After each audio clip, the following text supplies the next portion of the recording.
नमस्कार साथियों, मैं रोहित ठाकुर फिर से आज आपके साथ जिस टॉपिक के ऊपर चर्चा करूंगा। आज का हमारा टॉपिक रहेगा आरक्षण, रिजर्वेशन। भारत के संविधान में जो है किस वर्ग के लिए जो है कितने परसेंट जो रिजर्वेशन दी गई है, कितना परसेंट जो है कोटा दिया गया है, और जो आरक्षण है जो भारतीय संविधान में जो क्राइटेरिया निर्धारित किया गया है,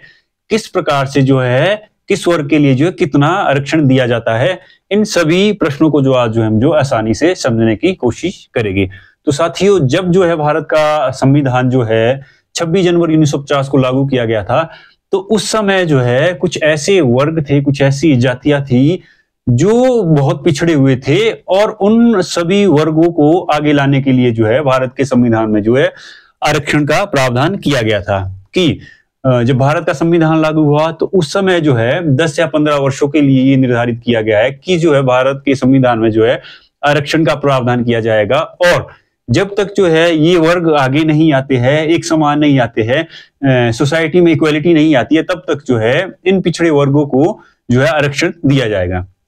तो साथियों, बात करते हैं कि अभी एट प्रेजेंट जो है भारत के संविधान में जो है कितना आरक्षण जो है किस वर्ग के लिए दिया जाता है। तो साथियों, अगर सबसे पहले मैं बात करूं तो ओबीसी, जो ओबीसी है भारत के संविधान में जो है ओबीसी को जो है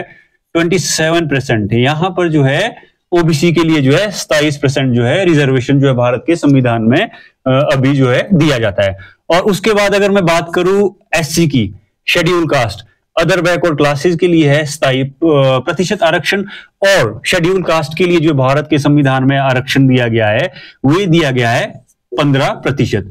और उसके बाद अगर मैं एसटी की बात करूं, शेड्यूल ट्राइब्स, तो एसटी के लिए जो भारत के संविधान में जो अभी जो एट प्रेजेंट जो रिजर्वेशन है वो है 7.5%। और उसके बाद अगर मैं बात करूं ईडब्ल्यूएस, जो ईडब्ल्यूएस रिजर्वेशन है इकोनॉमिक वीकर सेक्शन के लिए जो है भारत के संविधान में जो है आरक्षण दिया गया है। 2019 में जो है 103 अमेंडमेंट जो है भारत के संविधान में हुआ था, और उसके बाद जो है 10%, कितना जो है 10% आरक्षण जो है ईडब्ल्यूएस के लिए दिया गया था। तो साथियों, ओबीसी के लिए कितना 27% हो गया, शेड्यूल कास्ट के लिए 15% हो गया, और शेड्यूल ट्राइब्स के लिए 7.5% हो गया, और इकोनॉमिक वीकर सेक्शन के लिए जो है 10% जो है आरक्षण जो है भारत के संविधान में जो है अभी जो है एट प्रेजेंट दिया जाता है। अब अगर इसको हम टोटल मिलाकर देखते हैं तो ये आंकड़ा जो है हमारा जो है यहाँ पर पहुंचता है 59.5% जो है रिजर्वेशन जो है अभी जो है एट प्रेजेंट जो है भारत के संविधान में दिया जाता है। अब इसको समझने की कोशिश करते हैं कि जब भी जो है कोई वैकेंसी जाती है, पोस्टें आती है, तो किस प्रकार से जो है पोस्टें डिवाइड की जाती हैं। मान लीजिए कि 100 पोस्टें आती है, 100 पोस्टें आती है, फिर क्या होता है कि जो ओबीसी के लिए जो 27% रिजर्वेशन है, इसमें जो है 27 पोस्टें जो है ओबीसी के लिए चली जाती है। और उसके बाद जो है एससी के लिए जो 15% रिजर्वेशन है, उसमें जो एससी के लिए कितनी जो है 15 सीटें चली जाती है, और एसटी के लिए जो है 7.5% है। तो इसमें ये मान के चलो कि 7 पोस्टें जो है 100 में से जो है एसटी के लिए, शेड्यूल ट्राइब्स के लिए चली जाती है। और उसमें उसके बाद जो ईडब्ल्यूएस है, इकोनॉमिक वीकर सेक्शन है, इसमें जो है 10% आरक्षण दिया गया है। तो इसमें जो ये मान लीजिए कि 10 सीटें जो है यहां पर जो है किसके लिए चली जाती है, इकोनॉमिक वीकर सेक्शन के लिए 10 सीटें चली जाती है। मान लीजिए ये टोटल सीटें जो है 60 सीटें जो है, 60 सीटों के आसपास जो रिजर्वेशन है यहाँ पर, जिस हिसाब से जो है 7 जो यहाँ पर जो क्राइटेरिया है, इन सभी को देखते हैं तो जो है 60% जो है 100 में से जो 60% सीटें क्या जो है इनको जो है डिवाइड हो जाती है। अब जो ओबीसी के लिए जो यहाँ पर जो 27% रिजर्वेशन दी गई है, उसमें जो है 27 सीटें ओबीसी के लिए रिजर्व की जाएगी। तो इसी तरह से सबके लिए जो है रिजर्व होती है। इसमें जो है कोई भी कैंडिडेट जो है जनरल कैटेगरी का नहीं जा सकता है, ना अप्लाई कर सकता है, ना ही इसमें जो है सेलेक्ट हो सकता है। अब समझते हैं कि जो यहाँ पर जो है 60 सीटें तो जो रिजर्व रखी गई है कोटे के हिसाब से जो है भारत के संविधान में जो ये प्रावधान किया गया है। अब क्या होता है कि अब यहां पर जो बचती है वो बचती है 40 सीटें। 40 सीटें जो है जनरल कैटेगरी के लिए बचती है। पर जब जो है कोई भी स्टूडेंट जो है, कोई भी व्यक्ति जो है किसी भी कैटेगरी से अगर अप्लाई करता है तो ये जितनी भी यहाँ पर category OBC, SC, ST, EWS, ये सभी कैंडिडेट जो हो गए जिन्होंने इस कैटेगरी से अप्लाई किया है, वे सभी कैंडिडेट जो है इन पोस्टों के लिए भी जो है एलिजिबल होते हैं। ये अनरिजर्व में 40 सीटें आ जाती है। अब इसमें क्या होता है कि मान लीजिए कोई एग्जाम जिसमें 100 पोस्टें है कंडक्ट होता है, उसमें जो है टॉप 40 देखा जाता है कि 40 में कौन आए हैं, टॉप 40 में कौन आए हैं। तो इसमें मान लीजिए कि जो है 5 एससी कैटेगरी के हैं और 5 ओबीसी के हैं, 5 ईडब्ल्यूएस के हैं और 5 जो है यहां पर जो है किसके है, इकोनॉमिक वीकर सेक्शन के है। तो इसी हिसाब से जो यहां पर जो है कितनी सीटें जो है 20 सीटें, यहां पर जो है कितनी 20 सीटें जो है इन कोटे को जो है इसमें से अनरिजर्व से मिलती है और जो है 20 जो है जनरल वाले कैंडिडेट को मिलती है और ये जो 40 सीटों का कोटा है ये पूरा हो जाता है। अब जो 5 कैंडिडेट है इन्होंने जो टॉप 40 में जो अपना स्थान लिया है, मान लीजिए एग्जाम 100 नंबर का था और उसमें से जो है 60 से ऊपर जो 40 कैंडिडेट ये थे, 5 एससी, 5 ओबीसी, 5 ईडब्ल्यूएस और 5 एसटी के थे। तो इसी प्रकार से 20 ये और 20 जनरल के जो है इनको जो ये 40 सीटें दी जाएगी। अब क्या होगा, जो जनरल की मेरिट है वे जो है 60 से ऊपर थे, ये सभी जो 40 कैंडिडेट थे, भले ये कोटे के भी थे, ये जो है 40 से ऊपर थे। तो 40 जो सीटें है 20 जनरल करो, 20 जो है इनको दी जाती है, ये जो है हो जाती है फिल हो जाती है। उसके बाद क्या होता है कि जो उसके बाद जो ओबीसी के जो टॉप इसमें ओबीसी के लिए है वे जो है ओबीसी के लिए जाती है। इसके बाद वाले जो ओबीसी के टॉप स्थाई पर होंगे, जो तो जनरल में चले गए, वे सीटें ये जो है यहां से लेस नहीं होगी, यहां पर तो स्थाई सीटें ही रहेगी ओबीसी की और उसमें जो है 60 नंबर से पीछे वाले जो है 27 सीटें जो है उसके बाद ओबीसी से भरी जाएगी और 15 सीटें जो है उसके बाद जो है एससी से भरी जाएगी और जो है 7 सीटें जो एसटी से भरी जाएगी और 10 जो है ईडब्ल्यूएस से भरी जाएगी। इसमें यह काउंट नहीं किया जाता है कि जो 5 कैंडिडेट ईडब्ल्यूएस के जनरल की सीट के लिए गया है तो यहां जो है सीटों का क्राइटेरिया जो है 10 से घटाकर 5 ही रखा जाए, नहीं, वो तो उन्होंने तो जनरल की सीट ली है क्योंकि ये सारे जो है जनरल की सीट के लिए भी जो है अप्लाई करते हैं अगर वे जो टॉप में आते हैं। तो इसके बाद जो है सीटें जो है ओबीसी, एससी, एसटी और ईडब्ल्यूएस को जो बाद में जो है पूरी सीटें दी जाती है। अब मान लीजिए कि ओबीसी की जो मेरिट जाती है, मान लो जनरल की 60 है तो ओबीसी की जो यहाँ पर जो है 55% जो है इसमें मेरिट जाती है और एससी की जो है 52% जो है मेरिट जाती है और एसटी की जो है 50% मेरिट जाती है और ईडब्ल्यूएस की जो है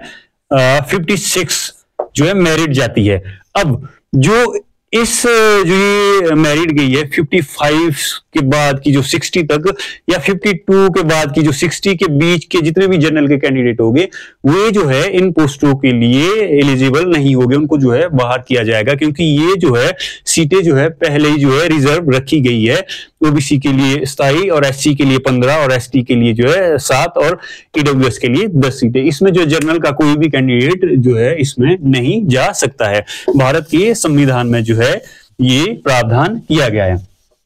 अब साथियों एक कंडीशन ये होती है कि वर्टिकल रिजर्वेशन, इसको जो वर्टिकल रिजर्वेशन कहते हैं कि जो ये ओबीसी, एससी, एसटी, ईडब्ल्यूएस वाले ये जनरल के लिए भी जा सकते हैं, रिजर्व की सीटें भी ले सकते हैं, इसको वर्टिकल कहते हैं। वो हॉरिजॉन्टल रिजर्वेशन होती है। मान लीजिए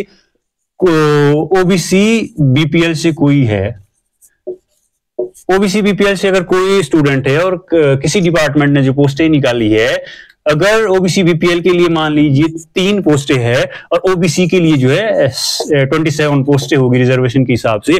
तो काफी सारे लोगों को ये भी कंफ्यूजन रहता है कि अगर कोई जो है जिसके पास सब कैटेगरी है, अगर वे जो है ओबीसी बीपीएल से अप्लाई करता है जहां 3 सीटें दी गई है तो उसको लगता है कि वे जो है व्यक्ति जो है यहां तक ही जो सीमित रहेगा, पर ऐसा नहीं होता है। अगर कोई व्यक्ति जो है ओबीसी बीपीएल से भरता है तो वे व्यक्ति जो है यहां इसके लिए भी जो है जंप कर सकता है अगर उसके ज्यादा नंबर आते हैं। पर हाँ, अगर कोई सब कैटेगरी है तो वे जो है जनरल की सीट नहीं काट सकता, ये जो है प्रावधान किया गया है। पर उसके पास जो है ये जो है 3 सीटें, इस जो 27 है इसमें जो है 3 सीटें और ऐड हो जाती है। जब भी आपके पास कोई सब कैटेगरी हो तो आपको जो अपना जो फॉर्म है वो ये जो है यहां से ही अप्लाई करना चाहिए, क्योंकि आपके पास 3 सीटें और एक्स्ट्रा हो जाती है। इसमें कई बार ऐसे भी देखने को मिलता है कि बहुत सारे एग्जामों में जो है मान लो कुछ सब कैटेगरी है, SC BPL है, OBC BPL है, उनकी मेरिट जो है कई बार जो हम लोगों को ज्यादा देखने को मिलती है। मान लीजिए OBC की मेरिट जो है 55% रहती है और जो है BPL की जो है 57% रहती है। तो यहाँ कई बार जो है बहुत सारे लोगों के दिमाग में ये क्वेश्चन रहता है कि यहाँ जब जो है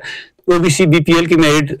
57% गई है और जो है OBC की 55, तो यहाँ तो फिर जो है इन लोगों को लॉस हुआ अगर 3 सीटों से अप्लाई किया। ऐसा इसीलिए भी होता है, कई बार जो है बच्चे जो है स्टूडेंट जो है क्वालिफाई नहीं कर पाते हैं और उस कारण से जब जो है क्वालिफाई नहीं कर पाते हैं तो यहाँ पर जो है मेरिट आपको देखने को मिल सकती है।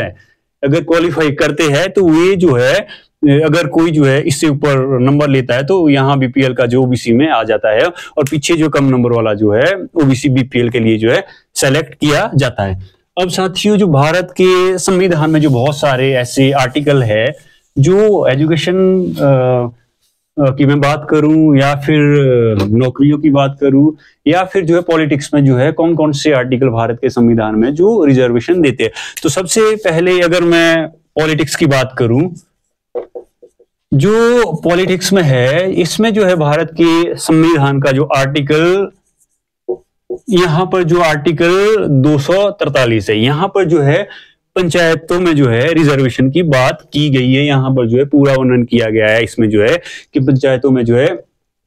कितनी रिजर्वेशन जो है महिलाओं को होगी, कि महिलाओं के लिए जैसे 3-4 राज्यों में जो है 50% जो है रिजर्वेशन की गई है। 5 या 7 राज्य अभी जो एट प्रेजेंट है जहां महिलाओं के लिए 50% रिजर्वेशन की गई है। SC ST के लिए, OBC के लिए ये जो है भारतीय संविधान का आर्टिकल 243 जो है पंचायतों में रिजर्वेशन की बात करता है। अब उसके बाद अगर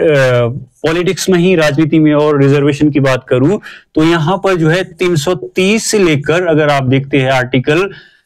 334 तक अगर आप आर्टिकल पढ़ते हैं तो यहाँ पर जो है लोकसभा और विधानसभा में जो है रिजर्वेशन की बात करता है। अगर आप आर्टिकल पढ़ते हैं तो उसमें हम लोगों के लिए जो है लोकसभा और विधानसभाओं का जो आरक्षण है इन आर्टिकलों में देखने को मिलता है। और इसी प्रकार से अगर मैं शिक्षा में जो है रिजर्वेशन की बात करूं तो जो भारत के संविधान का आर्टिकल 15 है और आर्टिकल 30 है, यहाँ पर जो है हम लोगों को जो है शिक्षा के क्षेत्र में जो है रिजर्वेशन मिलेगी। और अगर मैं नौकरी की बात करूं तो नौकरी में जो है आर्टिकल 16 को अगर आप पढ़ते हैं तो यहाँ पर जो है आपको जो है क्या जो है नौकरियों में जो है रिजर्वेशन देखने को मिलता है। तो साथियों, जो रिजर्वेशन का टॉपिक है ये भारत के संविधान में बहुत सारे आर्टिकलों में जो है दिया गया है। इसी प्रकार से जो ST आयोग हो गया, OBC आयोग हो गया या जो है महिला आयोग हो गया या फिर जो SC आयोग हो गया, ये सभी भी जो है रिजर्वेशन के आधार पर जो भारत के संविधान में अलग अलग आर्टिकलों में जो है इनका वर्णन किया गया है। तो साथियों, ये था आज का हमारा टॉपिक आरक्षण, रिजर्वेशन, जो भारत के संविधान में जो प्रावधान किया गया है, किस प्रकार से जो है किस कैटेगरीज के लिए, किस वर्ग के लिए जो कितनी प्रतिशत आरक्षण भारत के संविधान में दिया गया है, इन सभी चीजों को जो हमने जो है समझने का प्रयास किया। आशा करता हूं कि आपने इन सभी चीजों को जो है आसानी से समझा होगा और जो है जितने भी आपके मन में जो प्रश्न थे आपने जो है इन सभी चीजों को आसानी से जाना होगा। Thank you, thanks for watching.